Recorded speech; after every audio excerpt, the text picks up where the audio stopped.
Well, Bucko, incredibly, there's only 4 games remaining in your Premier League 2 season, starting with West Ham visiting on a Friday. Give us your assessment of the Premier League 2 campaign so far. It's been a good campaign for our group. Difficult as the games have been tough against some top opposition, but we've competed in every game, bar the Sunderland game away.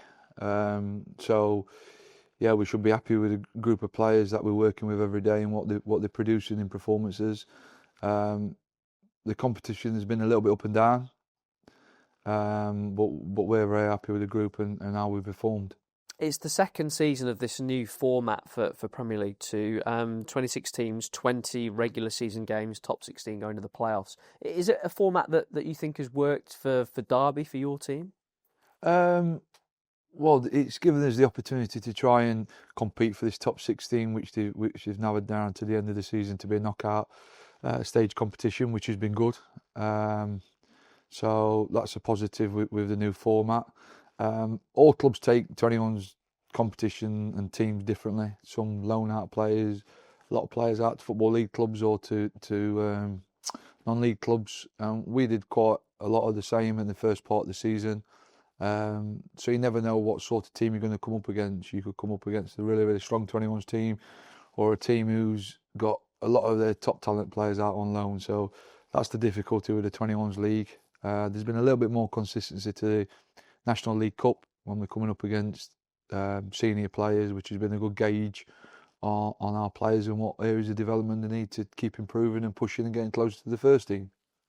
You're only a couple of points out of the playoffs as things stand. Has that been the target for you all season, and how much of an achievement would it be if you can finish top 16? Yeah, so we've really enjoyed being in the National League Cup. So getting into the top 16 of the PL2 gives you the best opportunity of being in that competition next season.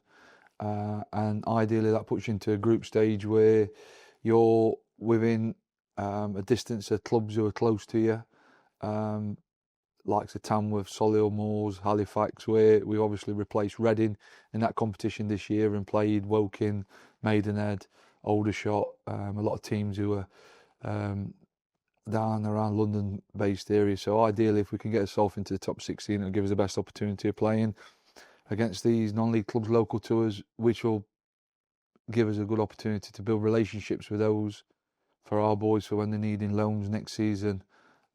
We can get our boys out to local non-league clubs, which will help as well. Been a busy week for you. What did you make of the performance against Leicester on Monday night? A little bit disappointed with how we started.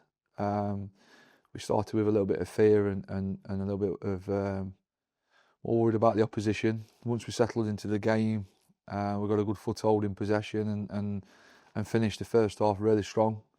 And then obviously conceded quite early in the second half, but finished the game strong again. So yeah, after speaking to their coach, they got high hopes for 4 or 5 of their players making it into their first team. So yet again for us to compete with Leicester, who's had resources in terms of being in the Premier League and spending money on their academy. It's massive compliments to us as an academy that we're managing to compete with these clubs.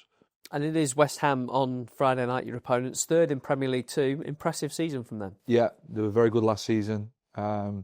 As good as we've played last season, so it's going to be a tough evening for us. One with relish, one the lads will have a right go and we'll be competing, making sure that we don't leave anything out there and we give a good account of ourselves.